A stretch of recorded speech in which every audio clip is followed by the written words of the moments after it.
am Saint Matthew. I am Saint Matthew.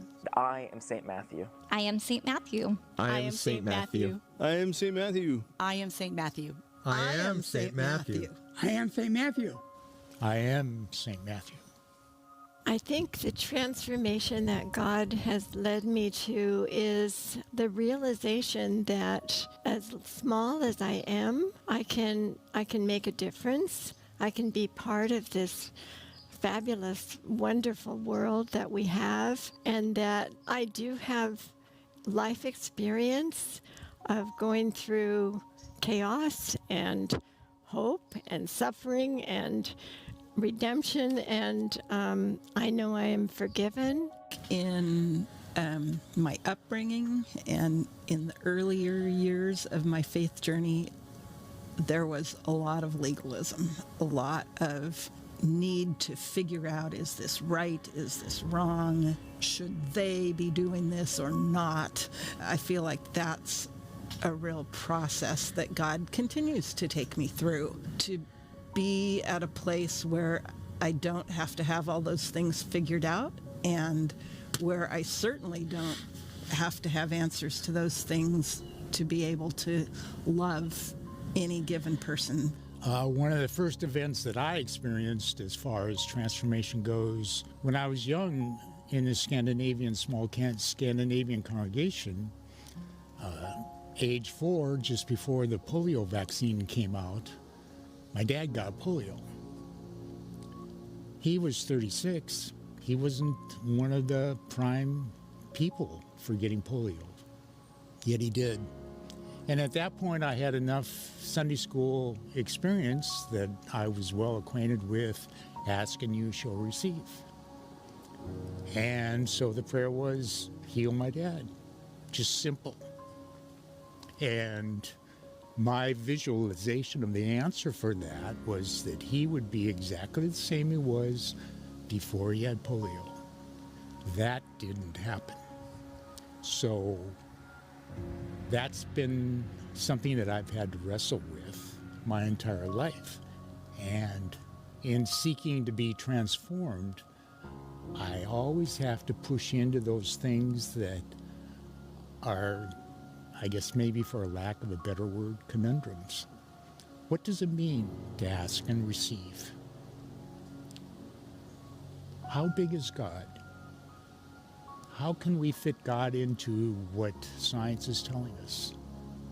I find it hard to describe what about myself has transformed. Shelley tells me that I'm not very self-aware.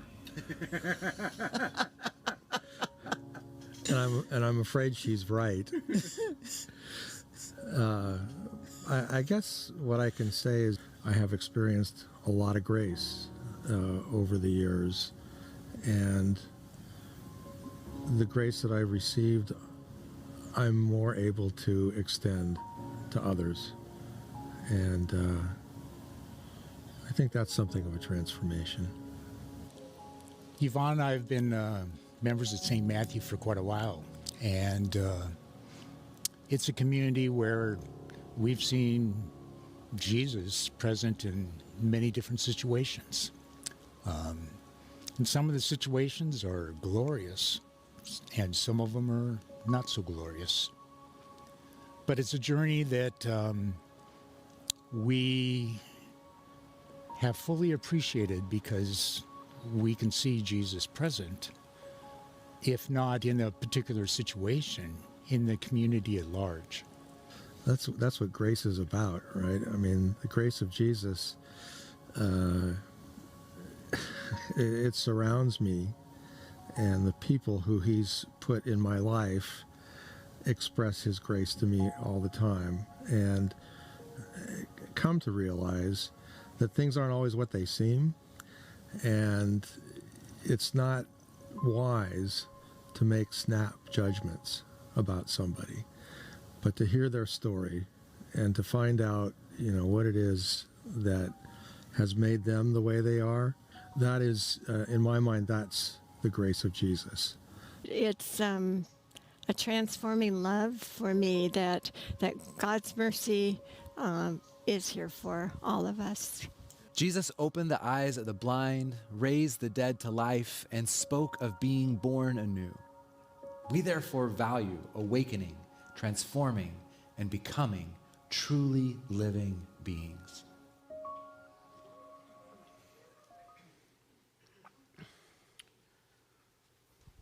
We started out on this journey of kind of outlaying our 5 values and trying to put a deeper sense of expression on them. You know, we put them on the wall outside, and we've talked about them in e-news and those sorts of places, but we hadn't shared them.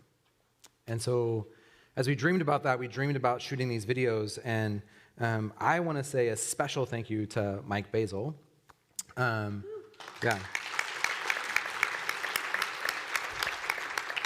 For capturing the stories of you. And I want to say thank you to you for sharing how these values aren't just ideas, but they're lived realities within us. These values didn't come out of thin air. These values came out of 250 conversations in my first 6 months here over coffee, and you guys telling me who St. Matthew was. And then wordsmithing and playing with those with a group of leaders and trying to figure it out, and then giving them back to you and you saying, no, we don't like that. How about this? And back and forth, these values are what sprung up from the life of this community. And so while this series is ending today, the idea of lived values being who St. Matthew is only goes forward. So as children, many of us learn about the wondrous process by which a caterpillar morphs into a butterfly. And the story usually begins with a very hungry caterpillar, you've read that book, hatching from an egg, and the caterpillar is more scientifically termed a larva. And it stuffs itself with leaves. It just eats and it eats and it eats, and it grows plumper and longer through a series of molts in which it sheds its skin. One day, the caterpillar stops eating and hangs upside down from a twig or a leaf and spins itself a silky cocoon, or it molts itself into a tiny chrysalis. And within its protective casing, the caterpillar radically transforms and emerges as a beautiful butterfly or a moth. But what we never really talk about is this, really, what does radical transformation entail? What does, or how does, a caterpillar rearrange itself into a butterfly? What happens inside a chrysalis or a cocoon? Now first, interesting fact, the caterpillar digests itself. It releases enzymes to dissolve all of its tissues. And if you were to cut open a cocoon or chrysalis at just the right time, caterpillar soup would ooze out. But the contents of the pupa are not entirely an amorphous mess. Certain highly organized groups of cells known as imaginal discs survive the digestive process.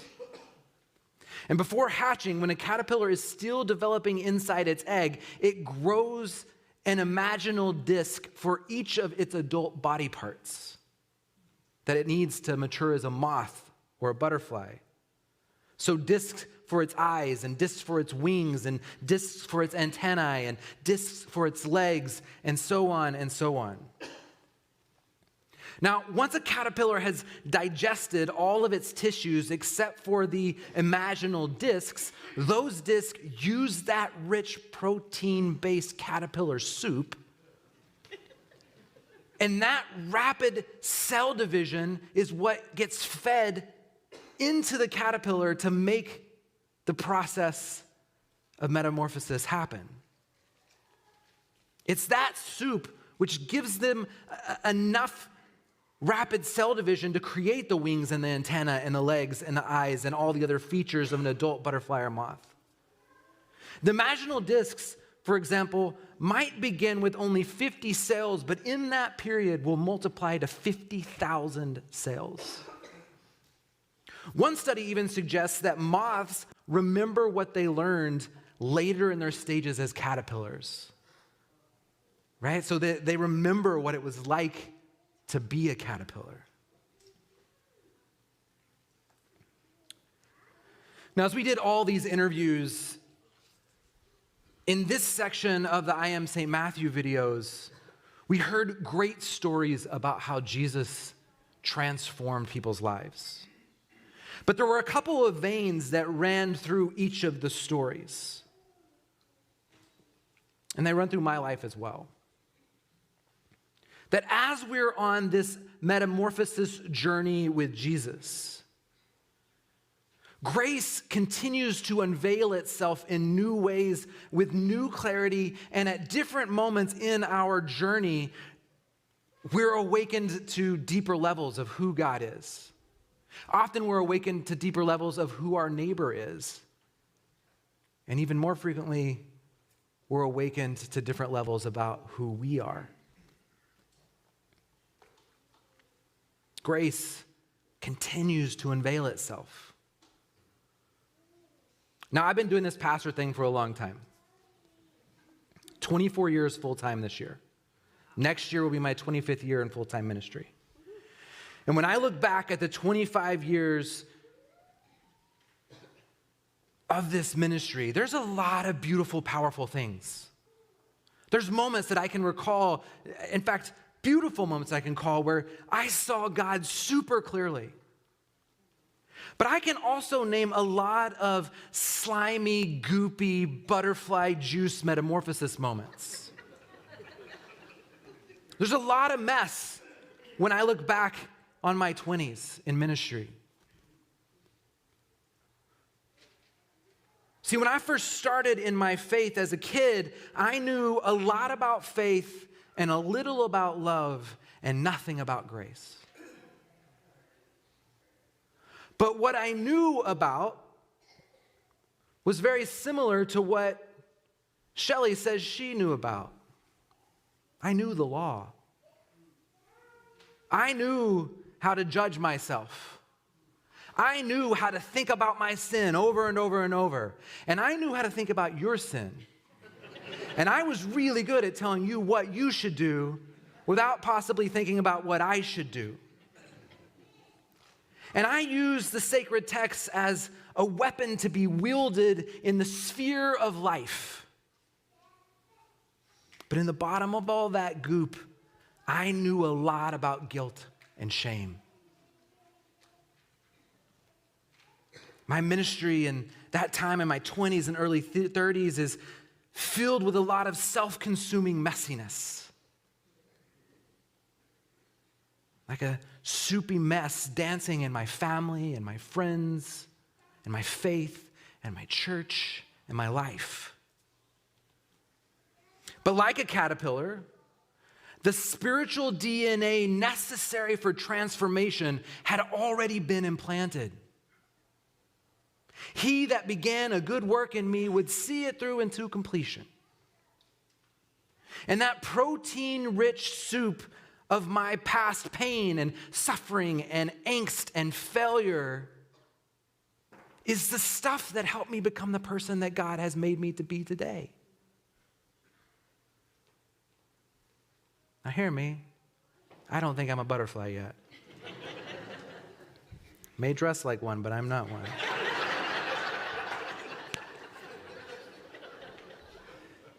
So this continued metamorphosis has me in this constant state of change and development and being made new. Richard Rohr tells us that if you don't transform your pain, you will transmit it. If you don't transform your pain, you will transmit it. See, this to me is the power of remaining in community, of doing the work, of going to my therapist, of confession and intentional spiritual development. I want the cosmic soup of my cocoon to heal me and not pass the same junk onto my children and grandchildren and great-grandchildren. I long to be transformed by the power of Christ's grace. And as messy as the process is, I'm a radically different person today than I was in my 20s, thanks be to God. My personality is the same. I've always dressed like this. But how I understand myself, how I understand my neighbor, and how I understand God has radically changed. Paul begins Romans 12 by saying, I appeal to you by the mercies of God to present your bodies as living sacrifices, holy and acceptable to God, which is your spiritual act of worship. Don't be conformed to the world, but be transformed by the renewing of your mind, that you may be tested and know the good and perfect will of God.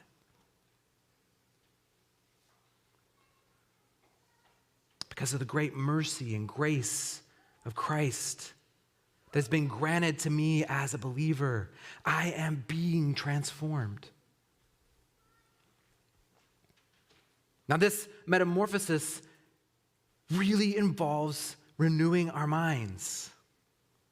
And we get to partner with God in this transformation.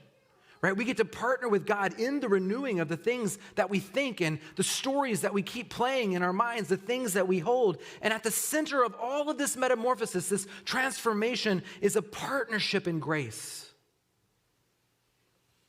So no matter which way you look at it, God's grace is already there, ready to do the wonders in our life.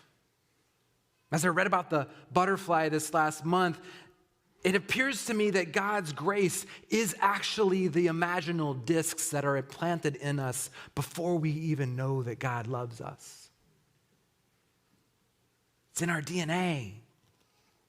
It's the things that our Creator placed within us that they're like seeds that if we just make room and set ourselves in the place of this chrysalis, they will burst forth and create in us the things that we are intended to be and do and know in this world. To live as a child of God is to know at this very instant that you are loved by a Maker.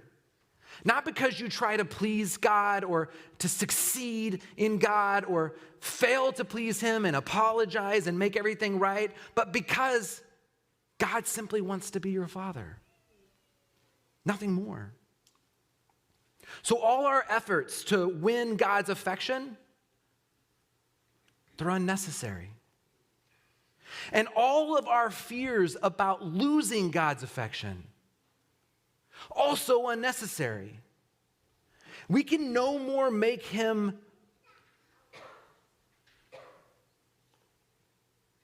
what we think would love us more than we can convince Him to abandon us. Because God is faithful even despite our unfaithfulness. See, the adoption of God in your life is irreversible. You have a place at the table even if you don't know that you're there to eat. What's happening in the cocoon of grace is an awakening of these ideas, the awakening of our true identity, all that we're created to be, the imaginal discs, awakening in you, your true identity, adjusting to that, trying to live into that, trying to live that out and passing it on, because transformation is a process, not a destination.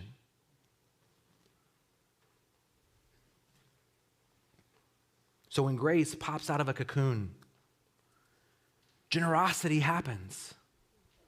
Unsquashable, eye-popping, big-heartedness happens. Living into grace today, then liberality is in your forecast for tomorrow. When you meet a bountiful person, I can guarantee you that you're standing in a place where grace has happened. Because when God dispenses God's goodness, it's not with an eyedropper, but it's with a fire hydrant. And your heart is a Dixie cup, and His grace is the Mediterranean Sea. and you simply can't contain it all, and it will bubble over and spill out. So we have this opportunity, right, to, as we sit in this cocoon, take stock of our past, the good, the difficult, the encouraging, the challenging. What do we need to let go of to actually receive the open future of butterflyness that God has prepared for us? See, we get to participate in the transformation. What destinations no longer serve you? How have you understood yourself in terms of tragedy or challenge or limitation that no longer serve you? What mind change needs to occur to grasp hold of the open future that Jesus' grace and forgiveness and resurrection provide? How might the baptismal identity of you being a child of God replace the other names that you've been calling yourself or that you've been called? See, this is not at all to deny the importance of some of our past scars, right? Just like I can walk you through the scars on my body and the stories that came from that, I can also walk you through the scars of my spirituality and my faith. And like a caterpillar, we remember who we were before we were butterflies. And I don't think that's an accident. Because it's from the healed scars that grace has healed over in my being that now I get to serve other people in their wounds. It's because I remember the pain and the suffering that I cause other people or the suffering that I experience that as I've healed those places in my being, now I can speak from those and people can find healing in the stories of being transformed. The grace of Jesus and his resurrection assures us that God's love is more powerful than our tragedies and that the future is always open. It's easy to define ourselves as less than God calls us to be. But what might make a difference, what might awaken us to this transformation is being known and named as God knows and names us. What might help is recognizing that we too often are labeled, reduced to one attribute or incident that hardly even captures our identity and yet is the thing that names and shames us for generations. So in your head, call to mind some of those names that you've been given. If not by others, by yourself. The names that wake you up at night or that you keep in your shame closet in the day.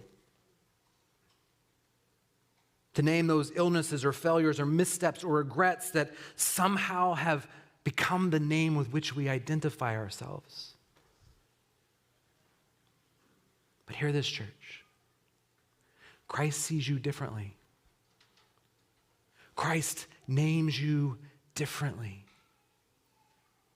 You are son. You are daughter. You are persons of great faith. You are faithful. You are wonderful. You are the beloved of God.